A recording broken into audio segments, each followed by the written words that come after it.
Hello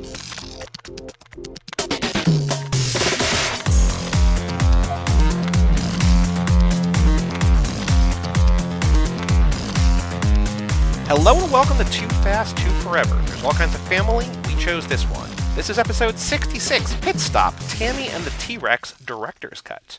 I'm Joey Lewandowski. I'm Joe too, and this episode, this is a pretty special sponsor. This episode is brought to you by the Field Museum, Chicago, specifically Sue the T-Rex. Oh. Sue's actual gender is unknown, but the T-Rex is named for Sue Henderson, who discovered the dinosaur in 1990 during a commercial excavation trip north of Faith, South Dakota. Hendrickson spotted a few large vertebrae jutting out of an eroded bluff and followed her hunch that there were more beneath the surface. Thank you, Sue the T-Rex, from the Field Museum, Chicago. Thank you, Sue. I wonder if Sue, I guess we'll find out if Tammy knows Sue in Tammy and the T-Rex, or Tammy and the Teenage T-Rex, but we will get to that after the break. Before we get there, though, we have to talk about some very important things, extracurricular activities. You know, if you listened, dear listener, to our last episode, we were saying that there was a long gap between when we recorded 2 episodes ago and then the last episode. Now we are back to a short gap. Very short gap. That last episode, The Fate of the Furious, and this episode. So there's not been a lot of time for things. But Joe, have you done anything of note since we last recorded the intro to Fate of the Furious just 4 days ago? No, I've been baking bread again. Have you been DMing with Wes's wife? No, I wasn't. I was making San Francisco sourdough, and I wanted to make it more sour, like more Actually, tart. I don't want to hear you talk about San Francisco sourdough for specific reasons. One specific reason. Specifically San Francisco. Oh, I'm sorry, bud. It's okay. I'm actually not upset about it. I didn't realize what you were actually saying until I thought about it out of context, but no, continue. Talk about your sourdough of a specific region. My Northern California sourdough. Your Bay Area sourdough. So I wanted to make it more sour, and I've been working at doing that. And really, you just need to proof the fuck out of the starter and the other starter. It worked. So I made delicious sourdough, and I'm very happy with my methodology. I got it down, and that was pretty much all I did. Watch sports. What have you been up to? Cool. Yeah, I watched a couple football games. Nothing of note to report there. And then last night I saw 2 movies in theaters. I saw Underwater. Cool. Do you know Underwater? The new creature feature. It's a Kristen Stewart underwater horror movie. Oh, I like Kristen Stewart. I'm a big fan. So it's fun. It's not great. I think that last year's Crawl, that alligator movie, I don't know if you saw Crawl yet, but Crawl's more fun than this. This is it's weird. It tries to be a bunch of different things, and it's not bad, but it's just I kept waiting for it to commit to one thing, and it never did. Is the intentionality good? Are they trying to make a good movie, or is it one of these Sharknado? No, I think they're trying to make. They're trying to make a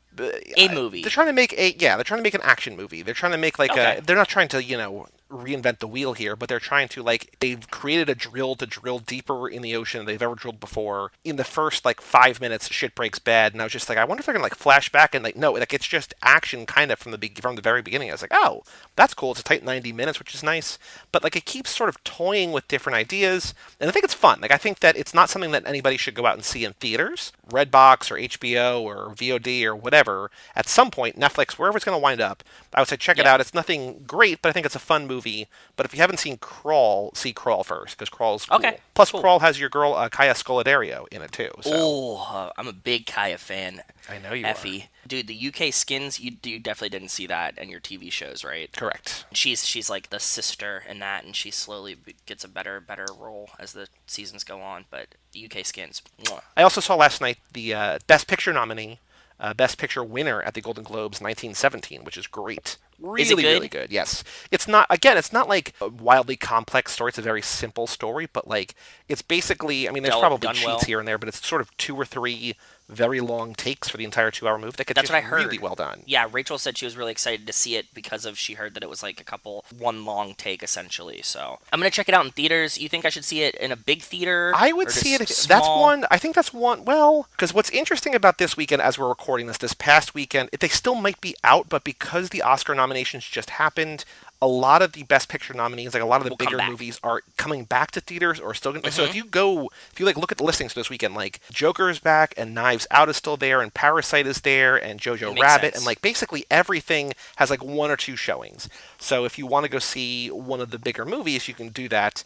I think 1917 of a lot of those movies is probably worth seeing on a bigger screen. I don't think it's not one of those ones where I'm like, you have to see this immediately, but I think if you're like, I want to go see a movie I'm in going theaters, to. You know, yeah, I always watch the Best Picture noms, so 1917 is a good one to see, it especially felt like big and loud. that's what it felt like. One that I should see probably. And you say you have some kind of version of this, but like we have XD at the Cinemark Yep. theaters.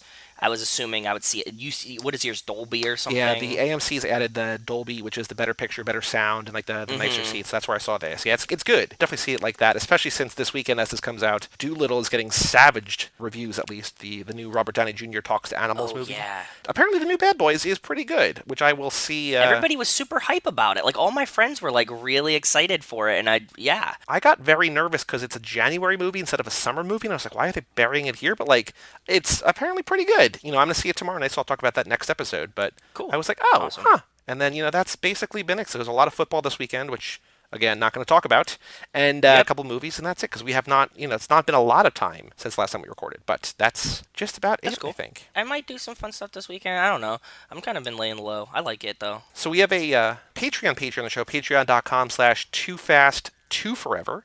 Shout out to Cassie Wilson, Jake Freer, Ben Milliman, Nick Burris, Alex Ellen, and Justin Kleinman for supporting us over there at the $5 level or above. Thank you. We have a small Patreon update. It's not like a spoiler. We'll get to that in the email segment.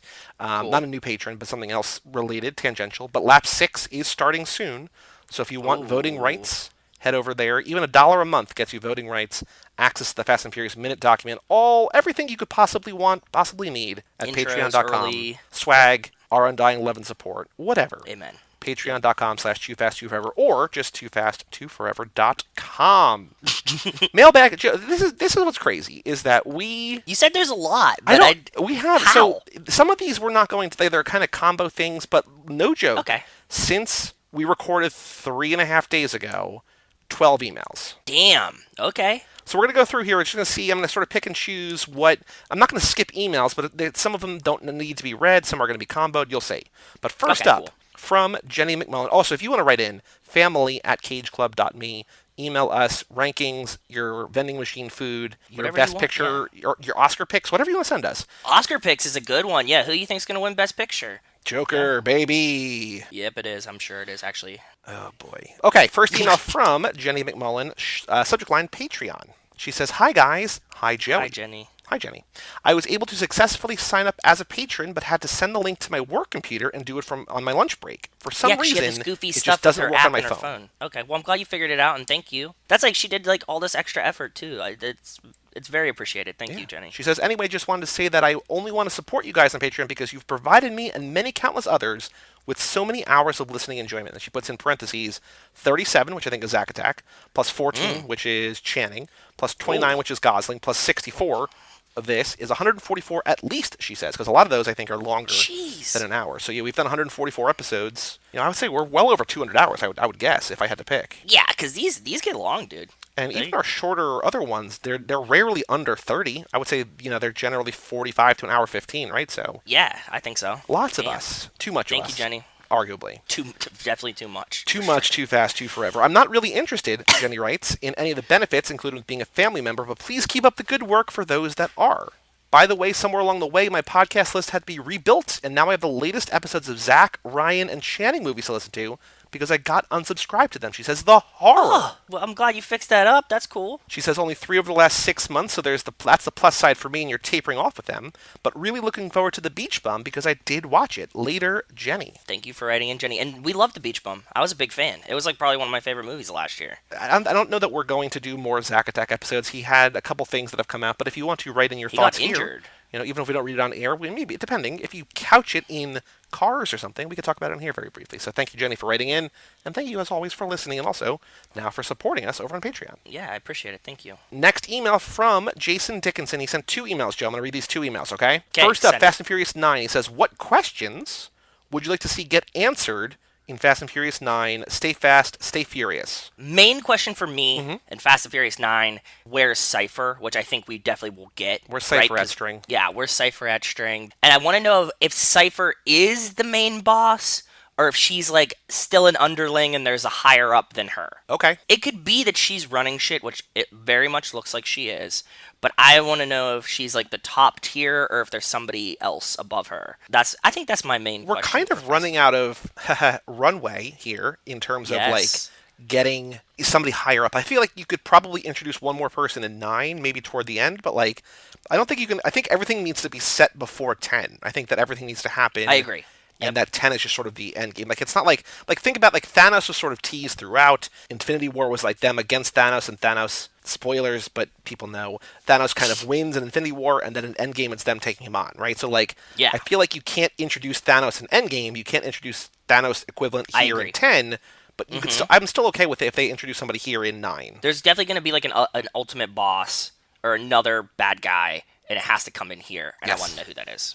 Any other questions that I want to see answered? Who is Denise? I mean, that's the biggest Obviously. question. That's the best question. Is there anything else, though, that realistically could be answered? I feel like we're kind of going into it, like, you know, with high hopes and high expectations, too. I don't know if I really have anything that, like, I'm pondering about. Like, I'm just more excited for it, right? You know, I want character-building moments, and I think that's what we talk about when we get to the minute. Even though not a lot happens in this minute, like, this is my favorite minute in a long time, because I'm able to observe new things. Like, I feel like I know... I feel like I know Mia so much better than I ever have before, because I actually looked around her bedroom. In a non-creepy way. I was like, oh, let's see what she's got in the dresser. Let's see what those photos are. Let's see what that was the coolest part about it, That's the most interesting thing to me. I want to see more character development. I want to see more interactions, sort of jokey stuff, but also serious stuff, the family stuff, the speeches, the barbecues.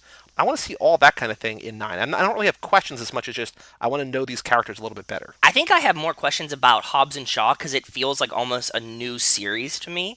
Right? Yeah. Like, it feels like a totally new world. So that's where, like, you know, in our Hobbs and Shaw episodes, we're like, who's the voice? And, like, all of these things that we want to see answered. 9, I'm kind of just along for the ride, man. We will see, because it's only 4 months away. 4 months and a week from today. Or 4 months and a day, I think, or so, from when this comes out. So very, very soon, roughly speaking. Yeah, that's not too far away, honestly. Then Jason also sends... As I was sleeping last night, I figured out how Fast and Furious 6, 7, and Fate are connected in the second trailer for The Fate of the Furious. It revealed that Dom and Cypher's path had crossed before. So yes, Cypher's the one who all along was behind the events of both Fast and Furious 6 and 7. Yeah. I actually don't know. I honestly don't know if I've seen the trailers for these movies, because I don't watch trailers and I haven't really gone back to watch them. No, neither have I. That could be interesting. Yeah, we might have to do that next lap or something, right? For sure, when we go deep on these in some way. Watch trailers, watch everything we can find about these. I think that goes back to what you were saying in his first email, right? It's just like, is Cypher the one in charge? If Jason's theory is right, based on the trailer... She's the top. She is the top boss, yeah. Yeah, I feel like they're going to try to slide somebody else in on us, but yeah, because she was always like running stuff. It makes sense. It tracks. Yeah. I like it. Cool. Okay, so now we have a handful of things from Ben Milliman. He sends 2 emails,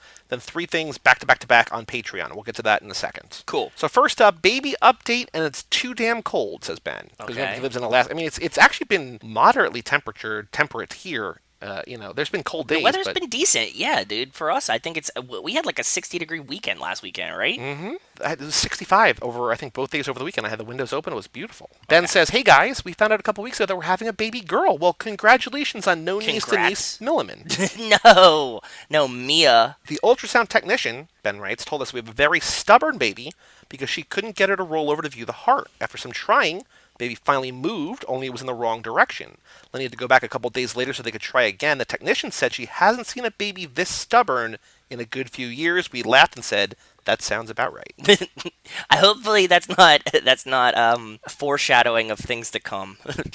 But that's pretty funny. Get all the angst out in the womb and then just, come out being adorable and agreeable. Exactly, yeah. But also strong and independent. Definitely strong and independent, but that doesn't mean stubborn. Yes. There's a difference. So I agree. I'm trying to catch up again, Ben says on the podcast. Work is insane. It's been in the negative teens all week. Jesus. Ugh. Move out of Alaska, man. Yeah, God. So I've been fixing heaters and broken pipes. It's warmed to about 6 degrees today, so that's been nice, LOL. Ooh, a whopping 6. Just double digits, like, I guess, bust out the shorts, right? Apparently, yeah. Lenny and I keep talking about moving. Good, because we don't want to raise our daughter in a place that's this cold. Also, we don't want to live in a place this cold. We're thinking about maybe Oregon. My little sister, I heard Bella... Oregon's dope. is going to William and Mary for college, and I joked about us moving to the East Coast instead. Well, yeah, come on by. You could swing by for the family movie gatherings. You can, yeah, that's true. He says, I used to live in Oswego, New York, and Fombell, Fombell, Pennsylvania. Ooh, I don't know Fombell at all. So that wouldn't be a huge change for me. Linny loves the fall season. I told her if we visit Bella during the fall, she wouldn't want to leave. I mean, fall, like, in terms of nature, in terms of, like, selling someone on the East Coast, like, fall is the time to be here. Like, late September, Absolutely. early October, like, beautiful. What was it called? Fall? Fombell. It's just north of Pittsburgh. Okay, so he wasn't far. Okay. That makes sense. Yeah. Ben says, that's it for now. I'm actually on call, so I need to get back to work. Have a good one. We'll email again when I'm caught up. P.S. I don't think I've ever said this before, but it's insane how many Steelers and Penguins fans are up here. I'm always seeing stickers on cars or people wearing hats and shirts. I even talked to one guy when I worked in his house because he had signed posters, a couple jerseys, and a jacket from the Steelers framed on his wall. It was pretty cool. That is really cool. For some reason, man, the Penguins and Steelers fans are just everywhere. I think it's, a combination of them doing well, just being like a kind of blue-collar team. Mm-hmm. It's relatable. Mm-hmm. That's awesome. Ben's next email is shrimp, but not shrimp. He writes, after I sent the last email, I remembered a conversation that Linny and I had. We were talking about a couple years ago when we went to Seattle to do a Spartan race, and afterwards my dad and his new wife Amanda met us up for dinner. We met them at a pub for burgers and beer, and when we were finished, Dad asked if we wanted to split the bill. I said yes, thank you for asking and treating me like an adult who has their own money. Up to that point, everyone we went out to eat with, as a parent, would just pay, so it was nice to be treated as an equal. Amanda, his new wife, ended up wanting to pay for it all anyway. Well, this conversation happened while we were driving around. Ben says, I just thought of something I should have said instead, and Linny says, what's that? Ben says, I can pay for my own shrimp. And Linny says, but we had burgers, not shrimp? And he says, I know, it's from the Fast and Furious. And she says, I thought it might be. Yes, I love the I could pay for my own shrimp. And that would have been the perfect response, right? Mm-hmm. And they would have also been very confused. I drop this on my in-laws a lot. Like, I'll just, like, say quotes from movies, and, like, Rachel's mom just, like, doesn't care. That would have been a good, like, I could pay for my own shrimp. And then everybody had been like, okay, Joe's just being weird again. I do like the being an adult thing. That's an interesting perspective, and something I've been noticing a lot more lately. I get treated like an adult by real adults, and I don't feel like I'm a real adult. So, do you ever have this feeling? I feel like it's just a product of you're always growing up and you always sort of see yourself kind of in the same way. Like, when you're younger, you're like, I'm an adult. And then, like, when you're actually an adult, you're like, I don't know what I'm doing. Like, but you also realize that nobody knows what they're doing, right? It's just always like, you're like, people your age are always just, it's just normal, right? And so I feel like people who are older are always just like, well, that's a different, but like, it's weird. I agree. Do you have experiences where you know someone from when you were a child, and then you know them now again as an adult, and they treat you differently, and you like can see the relationship morph into like them treating you like an adult? That's what I've been experiencing lately, and it's weird. I don't know. I mean, there's probably neighbors and stuff, but like that I grew up with that are around. But like we weren't really super close to my neighbors. I remember the only thing that comes to mind is that my second grade teacher I ran into when I was working summers in college. I was working at my school district, and I just saw her. She was like prepping for his class or whatever. I was 20 or whatever, as opposed to, what are you, 7 maybe, or 7 or 8? And so she talked to me like an adult. I was just like, this is weird, because like to me you're still my teacher.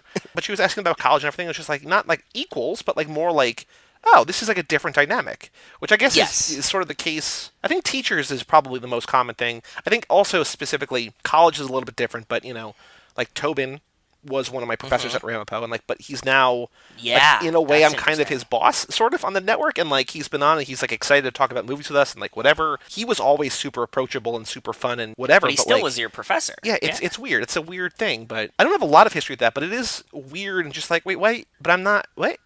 Exactly. Yeah, that was a good one. Tobin's a great example. That's makes perfect sense. Yep. Yeah. Okay. So now Ben sends 3 Patreon things back and back, all about his pick. So I'm going to say these, and I'm going to bleep them so that people can't know. He says, hey, don't know if it's too late to put in movies for lap 6, but I was thinking either or. Yeah. And that second one is one that I think, and this is a hint for him, that Nick said he was between 2, and he picked 1, and then he also said this other one, right? And Ben says, not sure if either one's been picked, and I said they're both available. Ben sends another message. He says, this just got really hard. Someone would have picked the first one already. He says, I've never seen the second one, but I know what it's about, and I want to watch it. Well, it seems like everybody kind of wants to watch this or wants to talk about it. So, yes. So, we'll get to that in a second. I know it has a lot to do with racing, and at one point, racing for Pinks comes up, but I think the first one fits well. Okay. Based on ties to the franchise, blah, blah, blah. Yeah, exactly. And he says, I'll go with the first one. And then 12 minutes later, he says, actually, I'll go with the second one. Sorry for being late and possibly making it difficult. LOL. Final answer is the second one. Dude, you didn't make it difficult at all. I mean, we're still with like planning prep things. It's not a big deal. Don't be sorry. We're still ways away from recording it. So we're going to put that second one in, and I think the first one, if you or I don't pick it, we are going to have it as at the very least, a patron pick as choice. You can vote for one, which I think.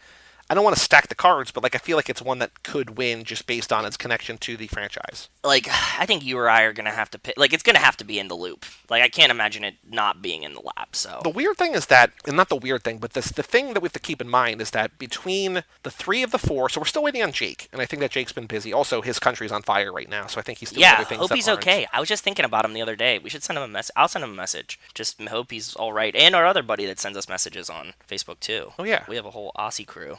We're still waiting on his, but we have between the 3 other guys who have picked for next year, or for this year now that they're 2020, they've all been in lap 6. And then between that and the extra couple bonus Fast and Furious 9 ones, I think, and then the patron pick, I think there's only 2 or 3 blank weeks. So you and I pick one, then we have one other thing to do. So there's not a lot of space, but we still got wiggle room. That leaves room that if Jake comes in, country on fire, but here, do this movie, we still got room for him. Yeah, we do. We're always accommodating. Next email from Mr. Wes Hampton. Fate of the Furious, what up, fam? What up, Wes? As ever, I don't have much to say about Fate. It's fun, but it does flounder a bit. I'm totally on board, though, with the theory about Brian's storylines being shifted to Dom after Paul's death. Yeah. Agreed. I hope with Fast 9 coming out, we will see some more connections that give Fate more meaning. Only a few more months to see. I can't wait. We're so close. Wes says, shout out to Alex for naming me the director of Eteon. I had to sign an NDA, but that was a clause that allows me to admit it if anyone guesses correctly. So congrats, Alex. You were right. It was me all along. Don't tell anyone. Good. Thanks for the laugh, man. That was fun. He says, Wells' theoretical rankings are great, and I'm totally with him. I'd love to see Tarantino take a stab at the franchise. Honestly, I'd love to see it blossom into something like the MCU, with different writers and directors taking on different character-centered movies that experiment with different genres. I like the MCU fine, but I would much rather see a movie about Tej and Roman than another Ant-Man movie. I agree, and I like Ant-Man movies. I just would love to see Tej and Roman be their own thing and have it stylized a different way and its own creative direction. What I think is kind of cool, though, about the Fast and Furious franchise is that it is, for lack of a better word, I mean, I know this is sort of writer by committee, kind of, but it's kind of a singular vision, right? I know they had to pivot. We talked when about Paul that, died, yeah. But I think it's kind of rare for basically 10 movies to tell one story. And to have essentially the same creative director the whole time, right? Yeah. Vin is the driving force Vin, behind and it's Chris Morgan, and to a certain extent Justin Lin, right? It's the 3 of them kind of just this is the story that we're going to tell. Yeah. He says, we started watching Watchmen, and in the first episode, the main protagonist drives a very cool Buick Grand National, the same car Dom drives in the beginning of Fast and Furious, number 4. I first really noticed this car when it was featured in an episode of Fastest Car, and I was going to send it in for Dude, What's My Car, but I know for sure I've already submitted it. I just want to say that I feel proud that I recognized it immediately when I saw it on screen last night, and I excitedly explained it to Mrs. West, who did an admirable job feigning interest. After listening to hundreds of hours of Fast and Furious podcasts and rewatching the movies multiple times, I might be turning into a car guy. Who knew? Exactly. No, it's a very passive thing, it doesn't need to be your first, you don't need to wake up and want to wrench. But at the same time, it's cool. You recognize a cool car that you liked and you're like, hey, we've talked about this before. And now you can spot it. It's just interesting. He says, that's it for this week. I'll need to find the Tammy and the T-Rex ASAP, so I'll be prepared for next week. Until then, stay furious. Well, so there's 2 things. Number 1, Showtime on Amazon Prime. You can get a free trial of that. I think it's $9 or whatever. Also, I read a thing. I don't know when it's happening, but I think Tammy and the T-Rex is coming to Shudder, which is the horror channel on Amazon, which I think is $4 or $5 a month. This month sometime. I don't know when in January. Tammy and the T-Rex is coming to Shudder. So if you don't have access to Showtime or whatever, or that doesn't work, Tammy and the T-Rex is Did you coming say to you can Shudder even at some point. trial it? You can trial it. Every channel you can trial. Yeah, so you can get your free week and find it there. So that'll be cool. You can wiggle your way around it. Plus, Shudder is like $4, which is basically the price of a movie rental anyway, right? So like if you're, it's not terrible. Nope, not bad at all. All right, final 3 emails, all from Justin Kleinman, and they're all sort of like oh, I forgot, and oh, I forgot. So here we go. Okay, cool. It's a 20-mile walk, so humor me, subject line. Okay. This one cuts deep. It looks like another playoff loss for the Vikings. I know you're used to it. No one was upset about it up here. In fact, it was barely talked about because Minnesota fans just expect their teams to fail in the playoffs. I'm a big baseball fan, and I didn't watch the Twins in the playoffs last year. I've got better things to do than watch them get swept by the Yankees again. The Twins have lost, I think, like 11 or 12 in a row to the Yankees in the playoffs. Just like, wow. Games. I Not didn't series, know just that. games. Just like they cannot win. I don't know why. The Twins aren't bad either, right? Like, they're not No, terrible. the Twins have been, and they also just signed Josh Donaldson, so shout out Frank Core's fallen star on the Braves. Josh Donaldson was on the Braves, I think, most recently. Went up to Minnesota. They finally added a big signing for them, so congratulations, Twinkies. Justin says, anyway, I'm halfway through the latest ep around Fate. I never thought about that last line of Brian's during the minute until hearing it this time. I even rewound it to listen again. Brian says to Dom, we got a 20-mile walk, so humor me. I guess I always thought it was a 20-block walk. I guess it does lend some credence to them filming out near Anaheim and out of the neighborhood. I googled Echo Park to Westminster, and it's actually 35 miles, but regardless. And then in this minute, we'll see. I take a cab anyway, so. It was a little bit more like tongue-in-cheek, but at the same time, 20-mile walk. But we mapped it out last time when we were talking about where everything was relatively, and it was pretty far. It's pretty 45 far. minutes. He says, have you ever thought about how fast they must have run to make it back to the house party from a 20-mile walk? Shit, one of them pulled a calf muscle a long way. Spoiler, it was Brian. Well, it was actually a cab. Well, they might have tried to walk it. He might have pulled the calf muscle and then. Oh. You never know. That's a good thing. Like, twisted it, like he tweaked his ankle. Yep. He's like, oh no, we need to get a cab now. He says, also, I never thought about the music in this movie until you started taking these minutes. Until you started these minutes. I'm sorry, but God, is it awful and dated. Probably feels that way since I was 21 when this movie came out and listening to solely indie rock stuff at the time. It definitely dates it. I like the soundtrack, but I think it definitely dates it. Definitely dates it. What I love about this movie in particular is that I can just Google song playing during party in the Fast and the Furious, and people are like, oh, here's the exact song. You're welcome. Yeah, it's really easy, right? Like, everybody... People love this one. Yeah. All for of the sure. place. Next email from Justin. Do we have to, Dad? It says, Spy Racers, you wanted to know a kid's perspective? Well, my 10-year-old son may not be the best judge of this, as action movies aren't really his bag. He's more of a comedy and musical kid currently. His favorite film is Danny Boyle's Yesterday, which is a good choice since Danny Boyle is my favorite director. Cool. Hold on.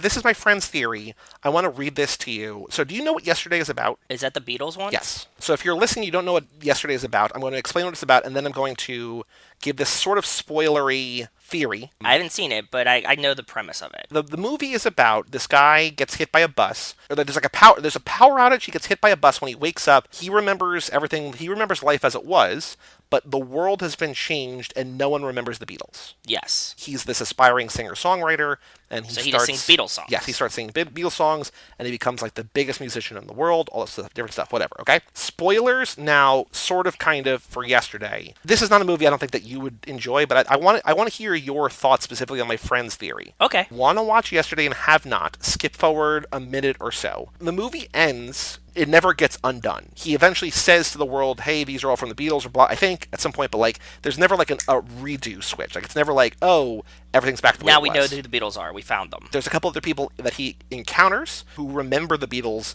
You're supposed to be afraid that they're going to be like, we're going to expose you, and they're just like, no, thank you, because we're not musically inclined. We've been dying to hear these songs again, like you're fulfilling this need or whatever. If there was no Beatles, even if you're like, hey, I stole all these songs from this band that didn't exist, what are they, like, you going to give royalties to an imaginary band? Like, it doesn't fucking matter. Well, at one point, he meets John Lennon because he was never assassinated because he never became famous and all this different stuff, whatever. Ah, okay. So they still existed. They still existed. They just they weren't a band. The Beatles. They don't really go too far in depth of that.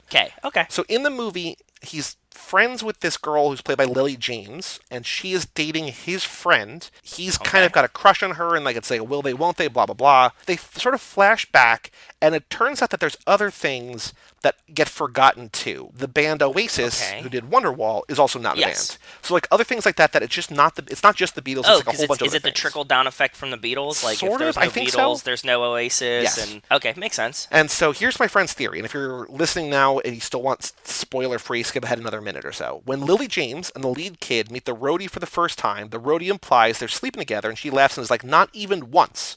The implication here is that she was not in love with him. So this is before the switch, essentially, right? So it's like they're very clearly not romantically involved. Then the blackout happens. A bunch of stuff disappears. Then once he starts to get famous, she approaches him in the bedroom like, how come you've never loved me? Why aren't you writing these songs about me? And eventually they end up together at the end of the movie. But she's also like, I knew you were special since I saw you play Wonderwall at the talent show in 8th grade. So he says, so since we know that Oasis disappeared with the Beatles, is the implication that pre-blackout Lily James wasn't in love with him, but post-blackout she'd always been in love with him because she thought that he wrote Wonderwall. He says, isn't that gut-wrenchingly sad because when he plays the original song for Kate McKinnon, who's like this agent, power agent or whatever, she hates it. He says, it feels like the implication is that this guy's entire life is constructed on plagiarism, including the person that he thinks is his ticket out of hell. When you're watching the movie, like the Oasis thing, I feel like is such an afterthought kind of. It's like, oh, it's the Beatles, he's becoming successful. Yeah. Because my friend was like, when you watch this movie, I have a theory about it that's going to make it from like just like this kind of jokey whatever, like not jokey thing, but like exactly what you think it's going to be to, oh, that's like a heartbreaking movie. And so when he said that, I was just like, oh shit, like she remembers the same thing, but all of a sudden, instead of being like a cover of one of the most famous songs of all time, most popular songs of all time, it's now this like love song to a girl or whatever. I don't know what Wonderwall is about, but it's now like for her, and she falls in love with him, like this whole other thing.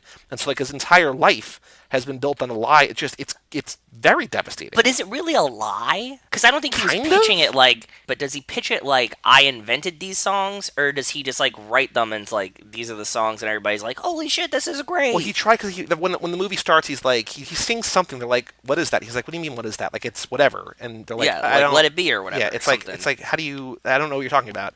And then like as things go on, he keeps trying to like be like, well, don't you remember this? And then people don't. And then he just sort of does his own thing. And then it's just like, I'm only writing Beatles songs. So he doesn't really do it maliciously, but he's like doing it mostly because he wants to honor them kind of and not become super rich and famous.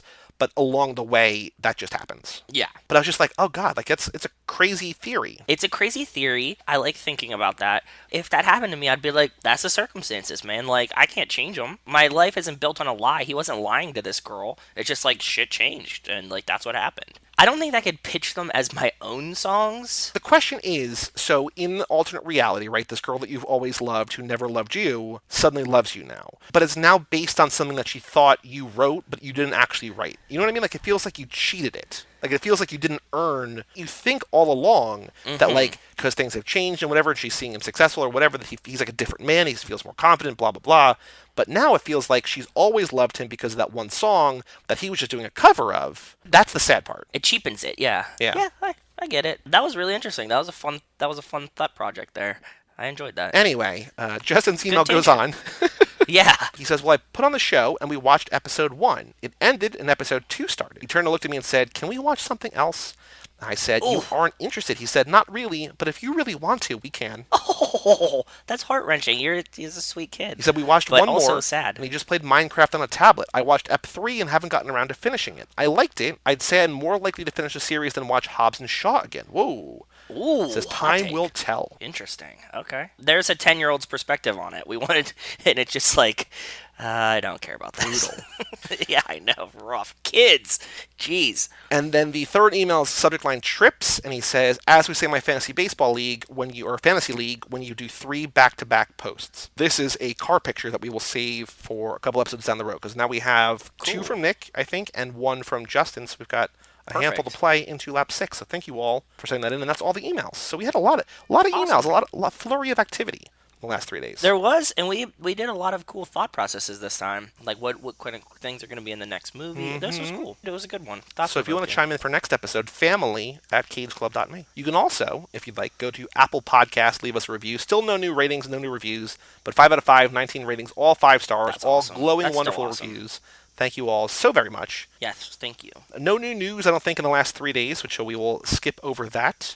But Joe, the one thing we have to do before we talk about Tammy and the T-Rex is talk about the Fast and Furious minute 31, a minute I called, and I don't know if I love this title, but You Want a Beer?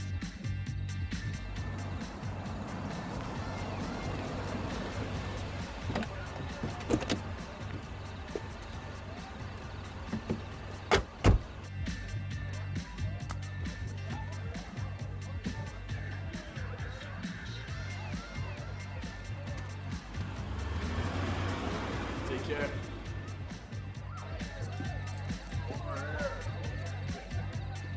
Yo, Spillner. You want a beer?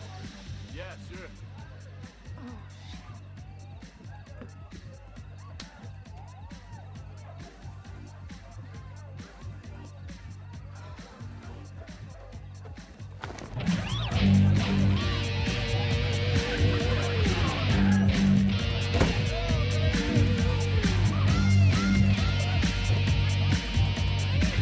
So in this minute, as you just heard, Dom and Brian take a cab to the Fortress. It's called the Fortress, right? We learned that from... The Fort, which I'm sure is short for Fortress, but I think they use the word Fort. Okay. Dom invites Brian into the party. Mia stops studying and gets changed for him. We enter the party.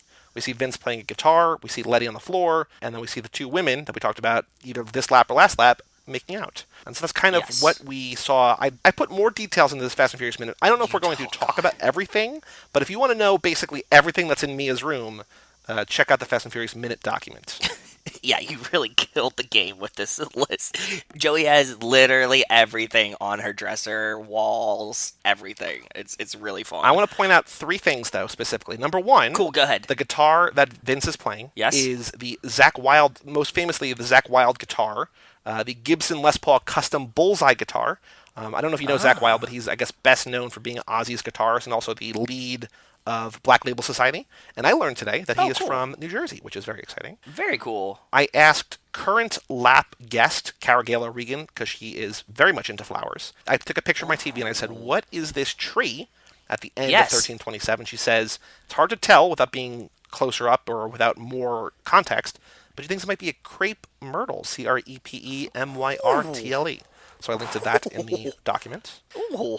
And then the other thing that I want to say, my favorite picture in Mia's room is that there's a picture of her and Dom, looks like her and Dom at least, on her mirror, next to a couple tuners. There's like a top and bottom in a car in the picture, but to the right of it, just her and Dom. And I just love that, like, probably at some point, Vin Diesel and Jordana Brewster were like, hey, brother-sister photo shoot, and then they took a picture for this one throwaway thing, just a little bit of set decoration in the movie. I love it. Yeah, I do too. Or they've had to Photoshop them together from old pictures somehow. Yeah. But I think by the 2001, it's probably just like, just get a Kodak and we'll just do it. You know what I mean? Just like even disposable, like just let's get it done. Yeah, you're right. But like I said, if you want all the detail in the world, the Fast and Furious minute document, so many things going on here. I can't wait. I'm excited at some point, because now that there are 8 people, we have 8 patrons over there. At some point, I would imagine, if people, I actually don't know if people look at this or not, but I want to be in the document at some point while we're recording an episode and somebody else like looking at it. You know what I mean? Like not knowing what we're doing, but I want to see somebody else in the document. If we keep having enough people, a long enough timeline, we're definitely going to get to a point where somebody sees us working on the minute and they see like me typing nonsense and you like cleaning it up behind me like normally happens, like me being like this thing, and then you're like this is the thing, and like just fixing everything behind me. It'll be like so telling for them to see it unfold live of like me doing dumb shit and you cleaning up right behind me like normal. I wanted to bring up one thing that's in kind of in your wheelhouse here. The thing that I noticed, it was most fascinating to me, is on the stairwell, on the wall of the stairway in their house, they just have a picture of a horse. Oh yes, I made a note of that. And it's just so framed random. Picture of a horse. Yeah, it's so great. I was like, damn, that's really a horse. And then like obviously you had it in the document. I like that Dom is so into American Muscle and the Mustang brand. He's like, I got horses too. Like just look at that horse. Horses in the back. Mm-hmm. Exactly. Old Town 1327. Okay, so 2 cool car things. There's not many signs in this. I got like all of the taxi cab things. On the top, like the pizza topper, the car topper that we've, discussed what that actually is before, they have an advertisement for speakeasy.net. It's absolutely Megapath, a fusion company. Speakeasy is now Megapath. New name, same broadband speed. Oh, okay, cool. So it's like an ISP. Yeah, speakeasy.net was an ISP. License plate 6G52628. Mm-hmm. There's a phone number on the side of the cab, but it doesn't have an area code. I mean, like, it's up to you if you want to call it or not. Los Angeles. There's 4 different ones. There's 213, 661, 310, 424, 323. Actually, 5 different ones. Yeah, so I think that one. I mean, I have no problem doing it, but I don't want to randomly call one of 5 different numbers because That's what I'm saying. best case it's just a cab company. It's like, okay, yeah, like I know, like our cabs are in hundreds of movies. Like, what do you want? Exactly. The coolest car fact, though, you laid out like all the other cars that are in That are just around the driveway. So there was one that is right next to the cab, and I'm trying to figure out. I was like, this is not Letty's, it's not Vince's, it's not Leon's. Like, whose car is this? And it's this like kind of like baby blue, powdery blue, turquoisey kind of color. And I'm like looking through the car movie database to try to figure out because it has the livery of like of one of the fast cars. It's Mia's car. Oh. It's the first time we get to see Mia's car. And we just don't know it's hers, but her car is parked right in front of the house as well. Did you make a note of that one? Which one is that? No, I didn't because we're going to see it later. So, like, I didn't put it in yet. She has an Acura Integra, and it's the blue one that... Remember when she takes Brian for the ride in the movie? So, this was, like, just a quick panning shot of it. I was, like, going to wait until we get to that scene to, like, put that part in because there's just, like, you know, cars in the driveway now. Gotcha. It's focusing on the cab. Cars in the driveway, Yes. horses in the back. And it makes sense. Mia's home, right? Yep. Her car would be there. You think she paid 20 grand for it? 40 grand? How many grads do you think she paid for it? Probably about $6,000. $6,000 back All right, then. not bad. Not including the parts and Of course. stuff, but Labor of $6,000. The music I mentioned before that you can just Google, like, what is the song playing? It's Narega by Organic Audio, which continues as an instrumental track that I found on YouTube and linked there. Someone made a video and just the image in the video is just 1327, so I just love it. Just like, hey, yeah, I'm putting the song because everybody's looking for it because of this movie. Yeah. So that's that. The question, though, Joe, is what's our trivia question going to be? I don't know. I'm going to go with the 2 highlights for me. This is the first time we get to see one crew member's car, like something about Mia's car, or we can do, what is the picture? Mia has a picture with 2 people in it on her dresser, or what picture is on the stairway? How about this? Which of these is not a photograph or a picture or a piece of art or something? I got to figure out the wording that we see in their house. We could do the picture of them. We could do the horse. Red Bull can. Which of the following is not in the Toretto house during the party scene? A framed photo of a horse. Of a horse. This is going to be actually a much tougher question than it needs to be, but it's awesome at the same time. I like this one. A can of Red Bull. And we have to, we'll have to take a look at later if any of these things come up. I kind of want more specifically a Les Paul custom guitar. Oh yeah, good call. And then give me a fake answer. A wrench, right? That's a good fake answer. I'll just say too. a wrench set. A ratchet set. Which of the following is not in the Toretto house during the party scene? A framed photo of a horse, a set of ratchets, a can of Red Bull, or a Les Paul custom guitar. That was, again, like, there's not a lot that happens. Just like, hey, you want a beer? Come on in the house. Like, we get to the party. The party's not really started yet, but I love this. I love this. And I was just like, because I was watching, just like, there's not a lot going on. I was like, wait a minute.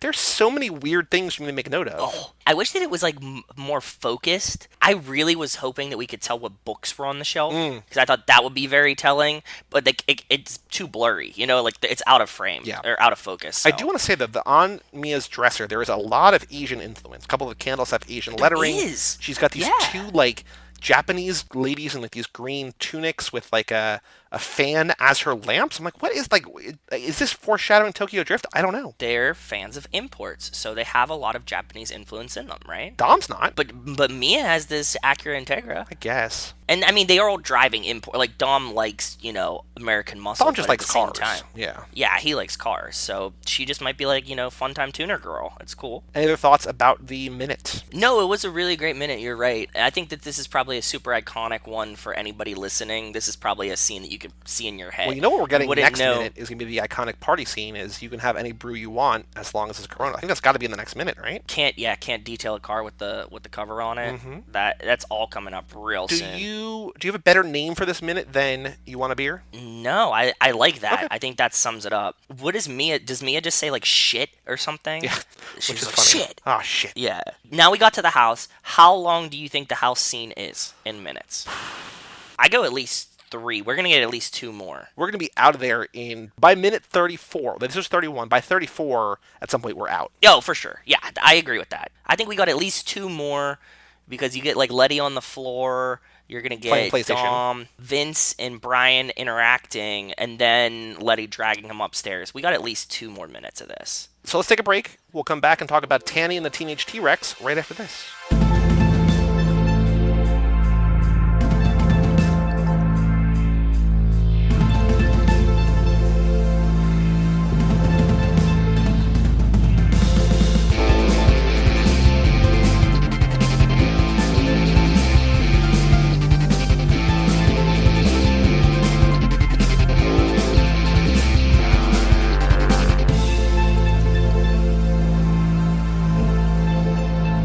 Welcome back to Too Fast, Too Forever. This is episode number 66, Le Magnifique.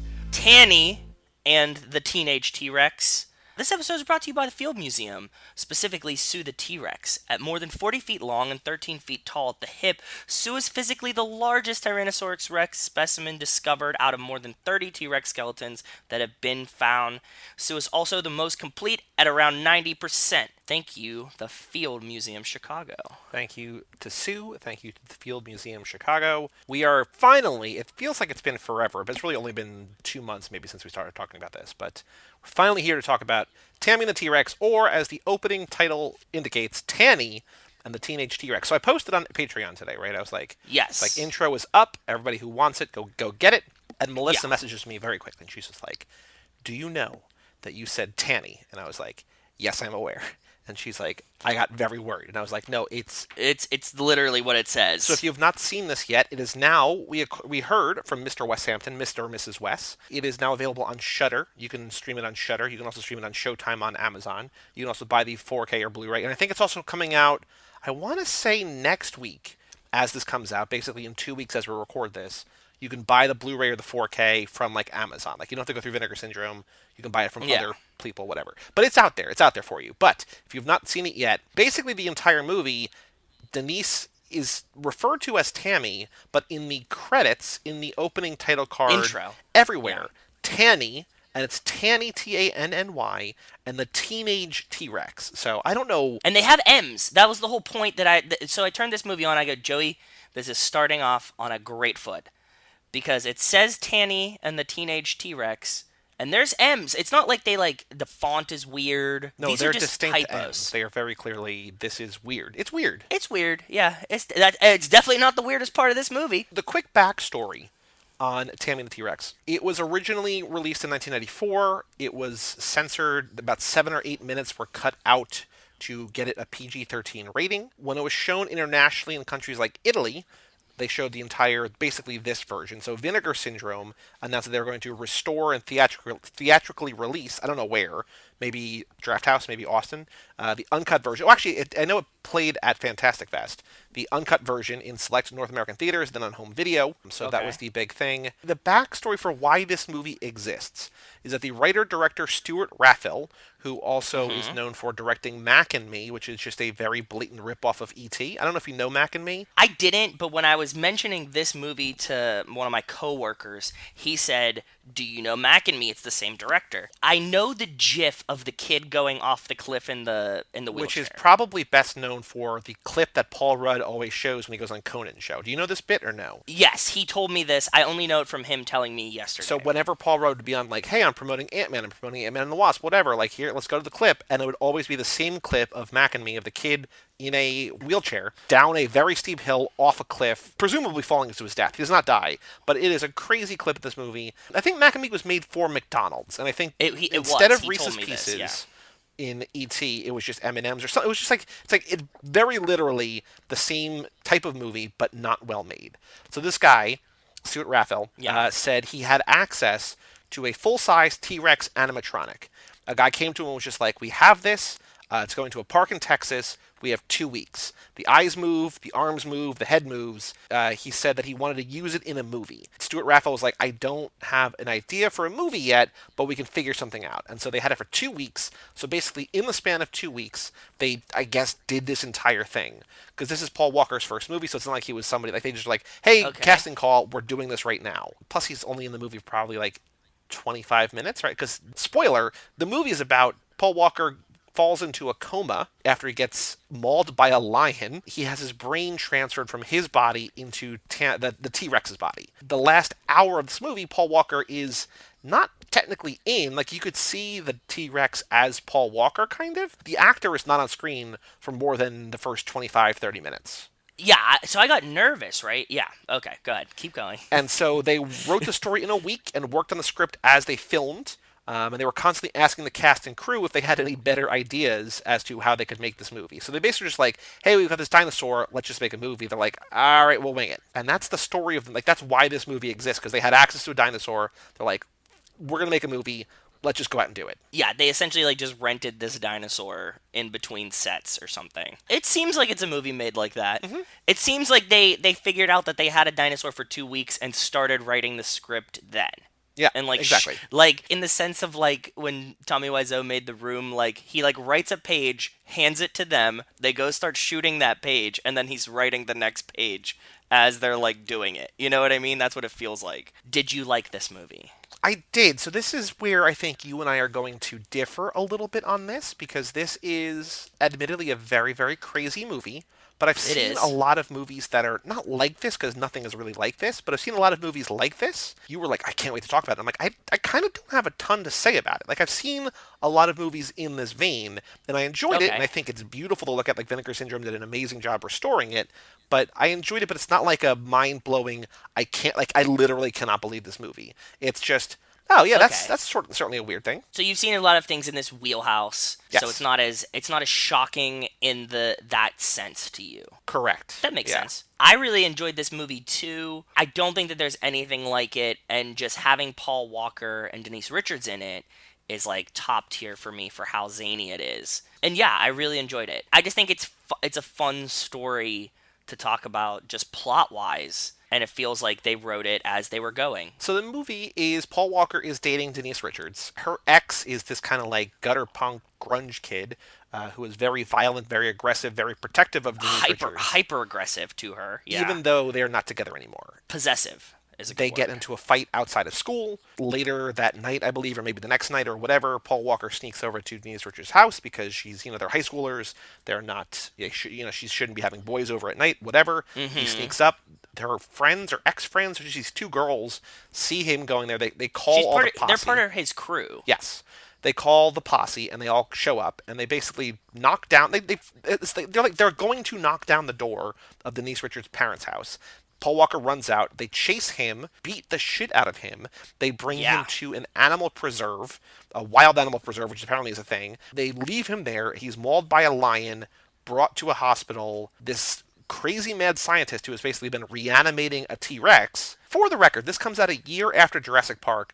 This dinosaur looks very bad. Like, it's funny. Like, I love that it's, like, goofy, but, like, considering that, like, still probably one of the landmark CGI computer-generated special effects movies of all time, Jurassic Park, came out the year before this, and this is like, hey, look, it's a real dinosaur. It's like, well, okay. And then the mad scientist who basically needs a brain, because he's like, I know what to do here. He's having an argument with the other scientists where it's run by a supercomputer, and he's like, no, I'm just going to get it a brain because the brain is going to be better than a supercomputer. And also, I don't want to deal with you, computer programmer. Like, he hints that he's going to kill him. He's like mildly threatening him, like, yeah, well, like, once we get this brain in there, I won't need you anymore. And like looks at him like menacingly, and they're all like, okay, that's fine. They go to the hospital, and Paul Walker is basically, he has no family, so I was like, that's kind of a Brian O'Connor thing right there, just no real family to speak of. It is true. He's got his uncle, who's not really maybe his uncle, doesn't really care, just sort of asleep in the room, doesn't even wake up when they take the body out.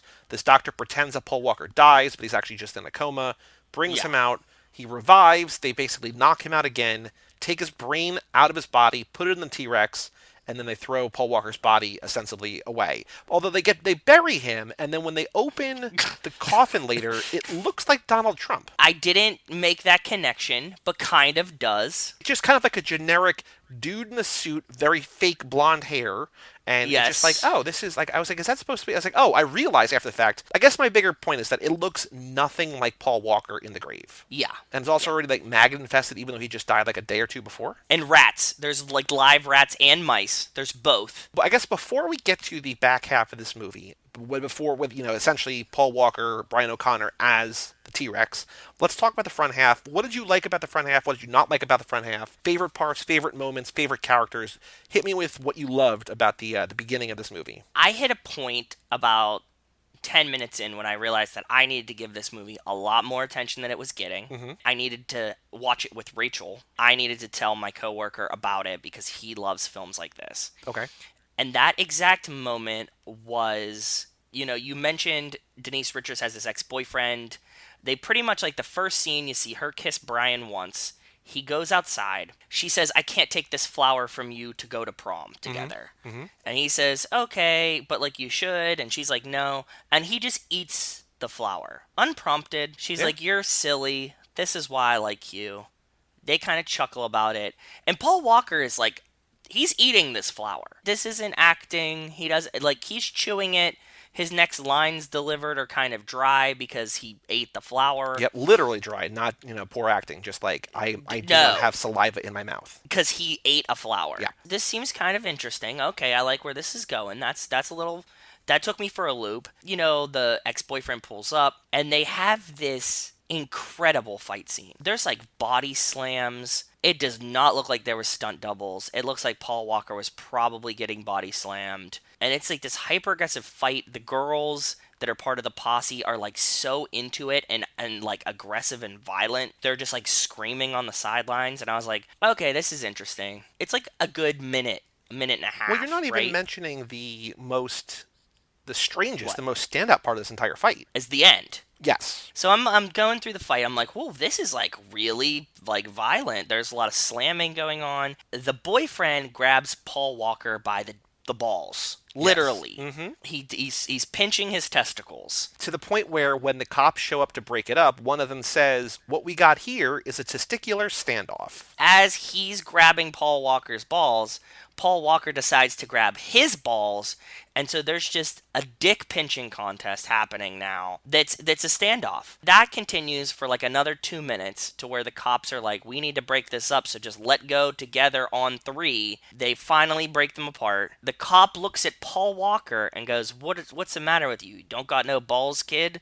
And he's like, no, I had a cup on the whole time. Which throws into question the entire last, 90 seconds. Like, what is he grabbing? Yeah, exactly. The scene shifts to the doctor playing with this animatronic T-Rex with no explanation how we jumped between these two things. And I was like, stop. I gotta watch this movie with somebody else. Yes. One of the hallmarks of a movie like this is pacing that is way too slow. Like, this fight is probably 3 times as long as it should be.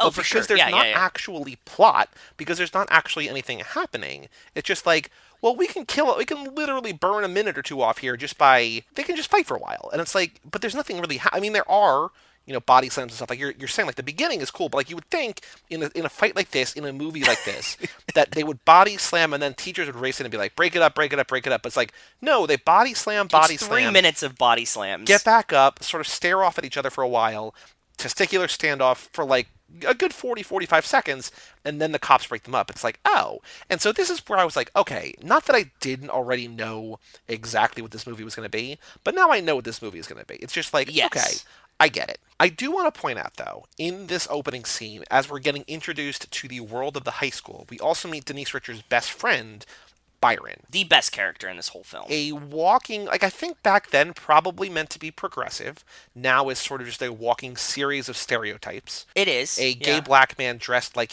just imagine what like a white person thinks an African person dresses like. It's like, that's what it is. It's almost like a person in blackface is like the level of stereotype that they have this man. But they're trying to be like, look at like what kind of characters that we have. But I was wondering if this is a high school movie and if we are trying to correlate all of Paul Walker's movies to the Brian O'Connor character, this has to be the high school, or maybe, unless he got transferred, the high school where he meets Tyrese.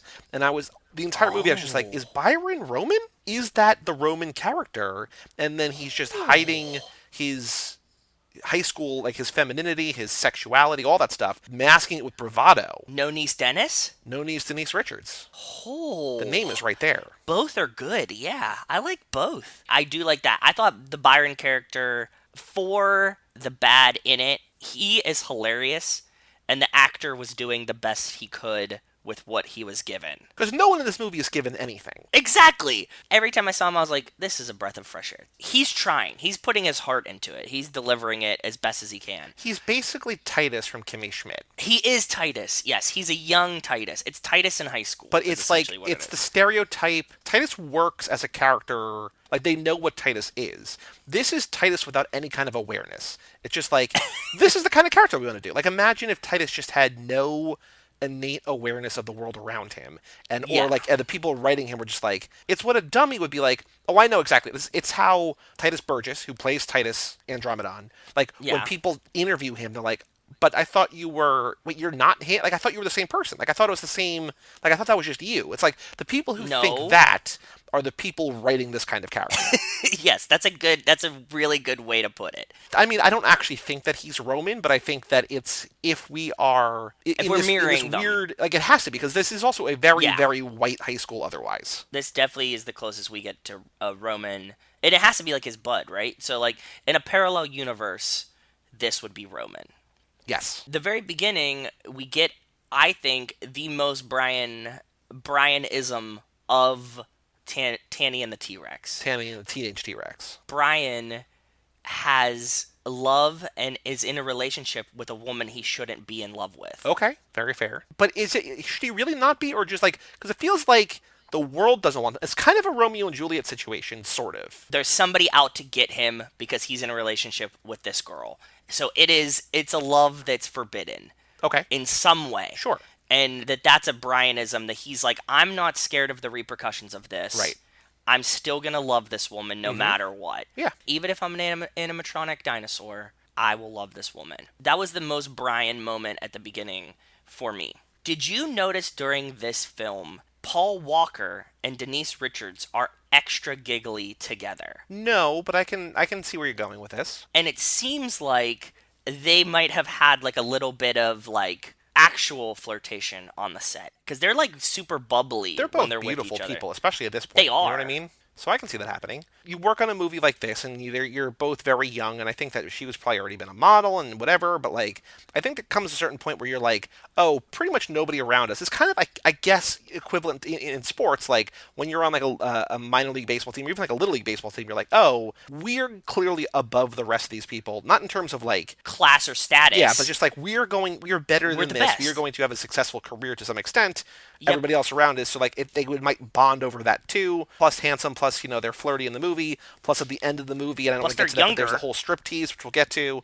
I would see them bonding over a whole bunch of different factors in this movie. I think so too, but I really think that they have actual chemistry here. I don't know what it was, but the same chemistry that we see from Brian and Roman in the Fast and the Furious movies, we see with Paul Walker and Denise Richards here.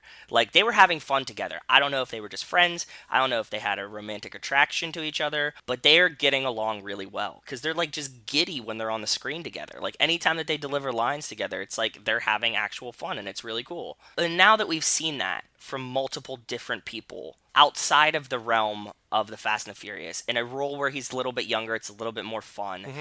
It leads me to believe that he probably was a really fun guy on set to be with, and you would just have fun if you were with him.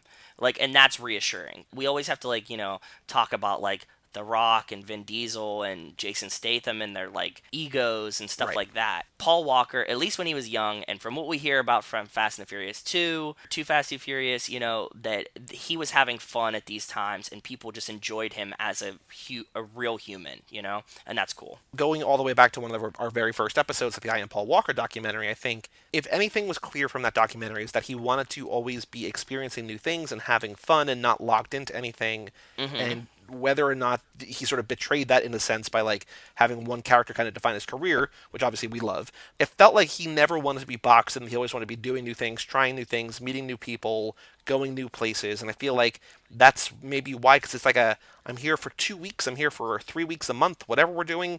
This is the movie. I get to work with this cute young girl. There's a weird dinosaur thing. I'm only in the movie for half an hour. Like it seems like a kind of in a way like a dream scenario. This is my first movie. I want to be an actor.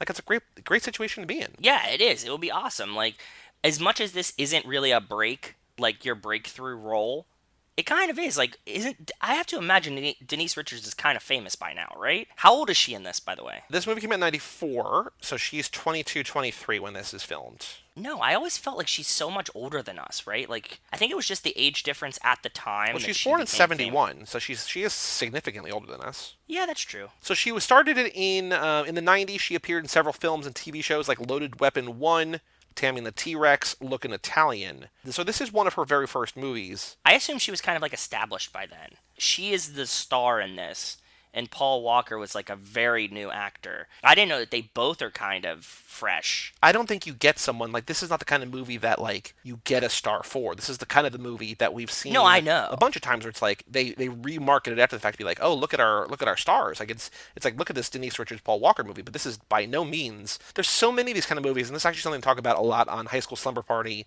and on Third Time's a Charm, specifically Mike educating Brian about it, because Brian is sort of like a horror novice and like he's learning, and Mike and I are trying to teach him. But like Roger Corman is this director who did Death Race 2000, which either I'm thinking about picking for next lap, or it's going to be a Patreon pick. But like it's this crazy movie. Like he did all these wild grindhousey, low budget, micro budget things, but he would give so many people a start. Like Ron Howard got a start in a Roger Corman movie. Like all these actors, all these directors that became the next wave of huge people.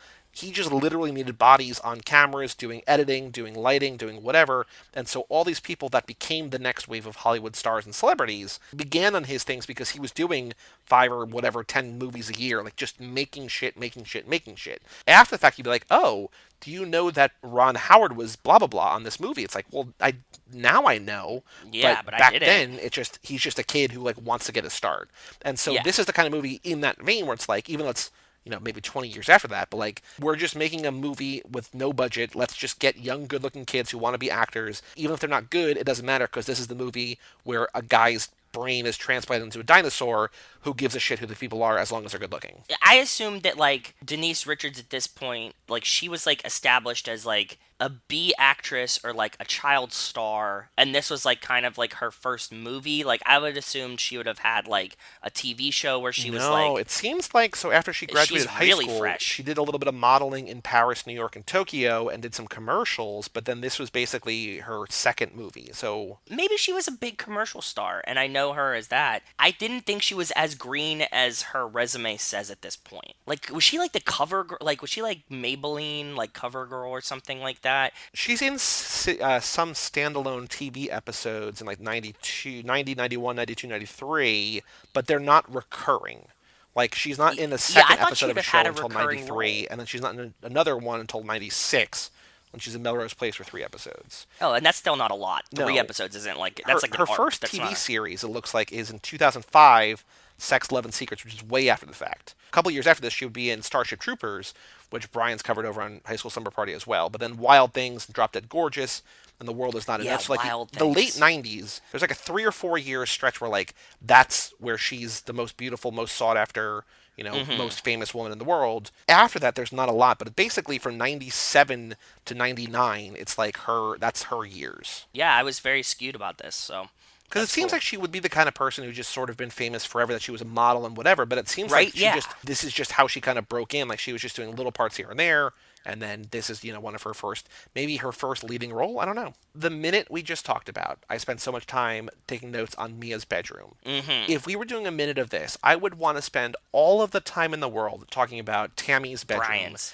Brian's too, but she is in what feels like a wildly. I know her parents are rich. Like I get that because like at one point, because she has like a loft. She has like her own essentially apartment in this house. At one point, when Paul Walker sneaks over there and like something knocks over, her dad calls her on her landline from a different landline downstairs and is just like, "Honey, are you okay up there?" She's like, "Yeah, something just fell." Blah blah blah. Yeah, I was like, this is intense because it's like 2 different phone numbers in the same household. He has to call her. Like he doesn't even like yell up the stairs. I was like, whoa. I understand that they have money, but she is calling from like the most ornate bedroom with like this antique telephone. I was like, what is going on here? And then we go to Brian's bedroom, and it's just like shit is everywhere. Mattress on the floor. He's got. I like him rifling through his drawer. This is another very Brian moment to find his one condom to bring. That he's been like saving. Yes. He looks like he's like so proud that he has this one condom. And I also like that as he's talking to her, he's like thumbing I think it's a cross necklace or just a necklace maybe. That he gives, it's a bracelet. It's the bracelet that he gives her. But maybe it's that. But like I was just thinking about,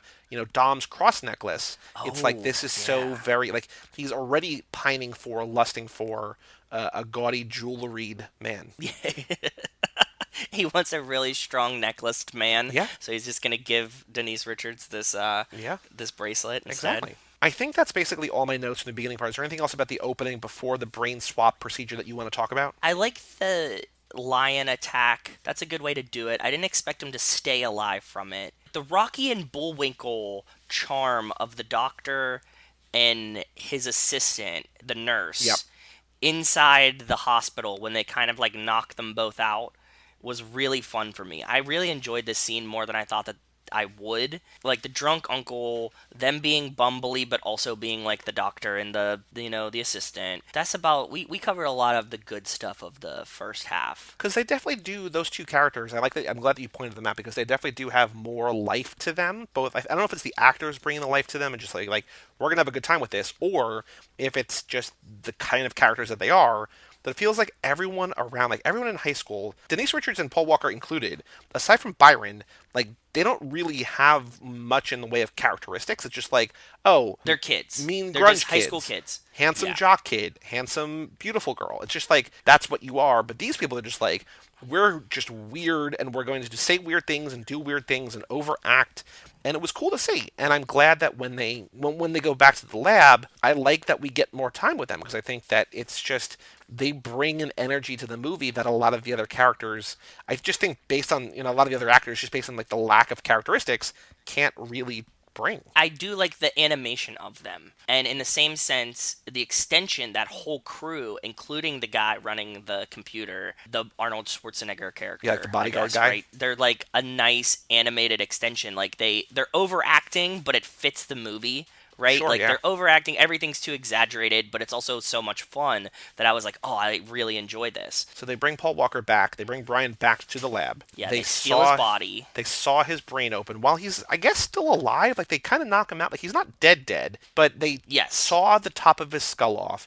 And the doctor is poking things like, look, I control the foot.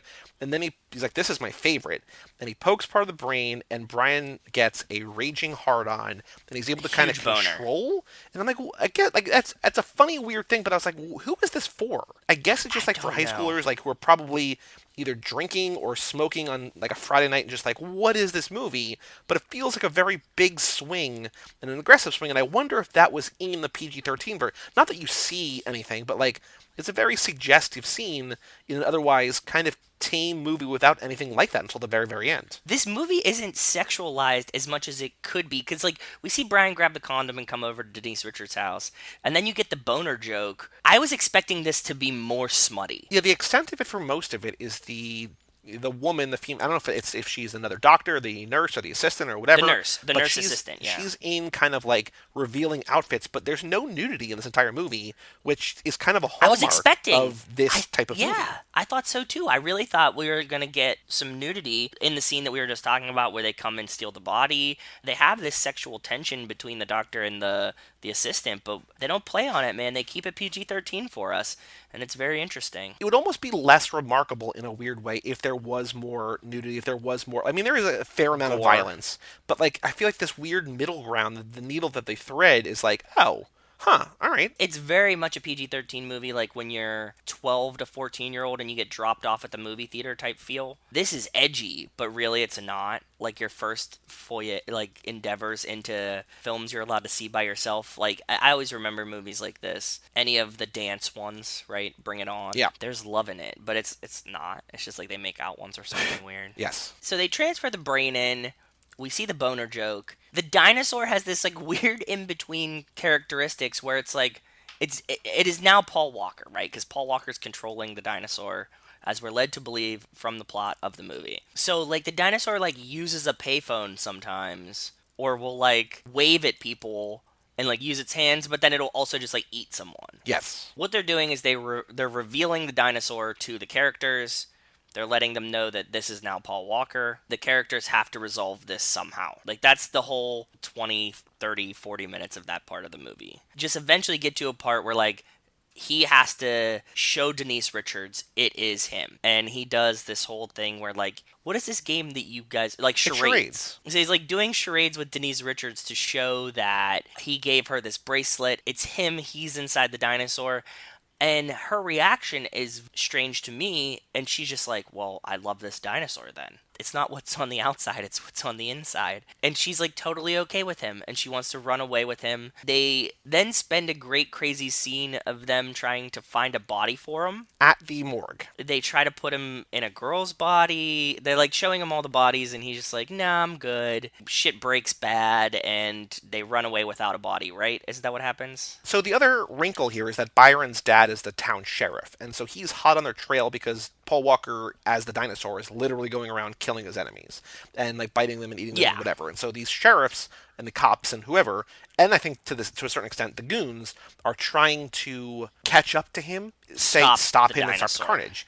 And so as they're doing this, I don't remember if it's that, but like it feels like every time that there's some kind of like progression in the plot, the sheriff shows up just like, you guys got to stop, you got to get out of here, freeze, whatever, and then they just run away. Yes. Denise Richards is kidnapped, and then Denise Richards shows up. It's just like, oh, well, like, everything kind of resolves itself because there's no scene really. Like, I feel like this is the kind of movie where you could remove any one scene, and it wouldn't change a single thing. You'd just be like, no, oh yeah, the rest of the movie makes exactly the same lack of sense that it did with this scene. Yep. You could slowly start peeling away a lot of this movie, yeah, and it would totally make sense. They eventually get together because they tried to steal his own body back for him, but when they got to the funeral that they like sit through to try to get the body back, we find the body that has all the chaos in it. They try to find him a new body. They're like hiding out in like a farm, I guess, right? Like in a barn. Denise Richards is like taking care of the dinosaur. I'm wondering how she was feeding him. Is this kind of like a vampire thing where like she lets him go hunt at night or something? I feel like he's just eating people. Like I think he's just sustaining based on that. That's what I think. But like we're led to believe that they've kind of like been on the run for like more than a day. Byron brings her some snacks. He's just like totally fine and doesn't eat her.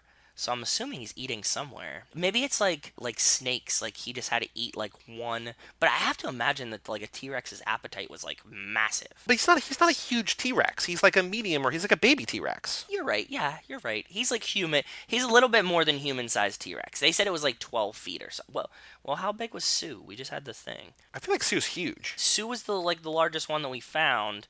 And Sue is like 40 feet long, 13 feet tall. And in the movie, they said that like the bite mark is like 12 feet tall. That's a pretty big T-Rex by T-Rex standards then. Yeah. When Paul Walker, when Brian, whoever, what is his character's name in this movie? Do we know? Michael. I'm just calling him Paul or Paul or Brian. Yep. Yeah, it's Michael. That's another just random white guy name. When they have Michael's funeral, I just kept thinking, just promise me, Brian, no more funerals. I was thinking the exact same thing. If they would have had to steal Han's body afterwards, that would have been pretty weird. When they're looking for a body, chew my rope? Do you remember this? I wrote down as both an order and a blowjob euphemism, and I don't know why. I don't remember the context, but chew my rope? Maybe they say it as like a slam or like a diss. I don't know. Like, oh, chew my rope. And then right after that I have written down when Byron is driving, I think fleeing from the sheriff maybe, and this is I think when they're chasing after the dinosaur, he says to Denise Richards, hang on to your boobs, girl. It's going to be a bumpy ride. And she, like, cups herself. Grabs him. Yeah. She, like, honks herself. Okay. Because did you catch earlier in the movie, the doctor just honks the assistant? Like, he's like, oh, let me check those. And goes, like, honk, honk, and just, like, honks her. But, yeah, he does say, grab your boobs. Like, hold on to your boobs, girl. And Denise Richards does it. Like, physically does it. Like, not even, like, as a euphemism. She's like, okay.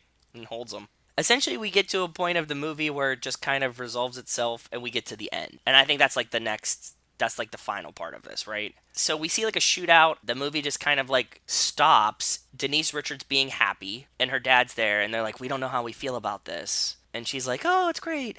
And then like she runs upstairs, and we see that Brian's brain is just in a salad bowl. We hear his voice, and she's talking to a video camera. And I was like, does he live in a computer? Yes, that's what I thought. I was like, this is the perfect solution for this. It's kind of Ferris Bueller-y. His brain is in the salad bowl, and it's just connected to the computer. In like a low bath of water, essentially. And she pours him a drink, which looked kind of like bourbon, right? I was not really paying attention to the drink as much as like everything else about the scene. But this is what I got first. She pours him a drink as if it's like an alcoholic beverage.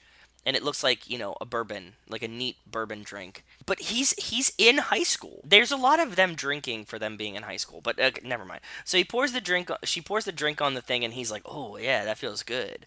And like just dumps it straight onto his brain. How do they even get to the sexualization of this? I don't know if he asked for it or she just does it, and then she does a striptease for him, and then his brain comes sparks. Yes. His brain shoots sparks out of it. as she throws socks at the video camera. And Brian plays super horny, hornier than he's ever played before. And he's like, oh, you gotta get me a body.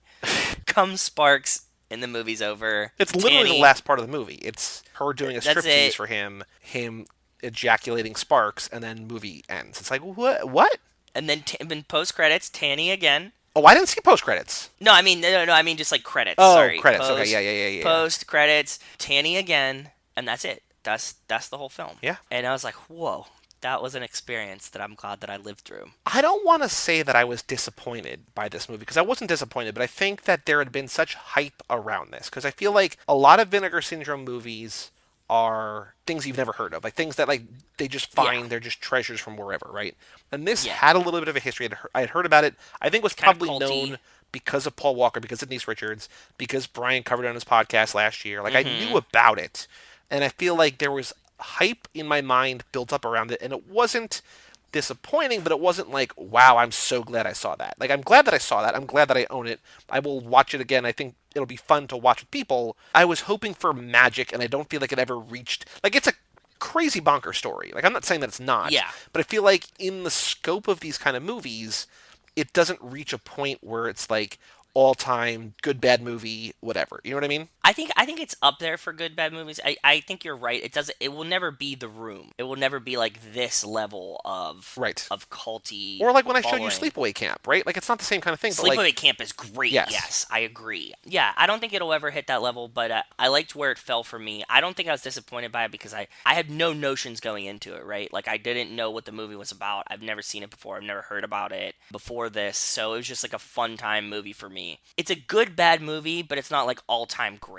I'm not like everybody needs to go out and watch this immediately, right? If you encounter it, if you run across it, it's worth, because it's a short movie.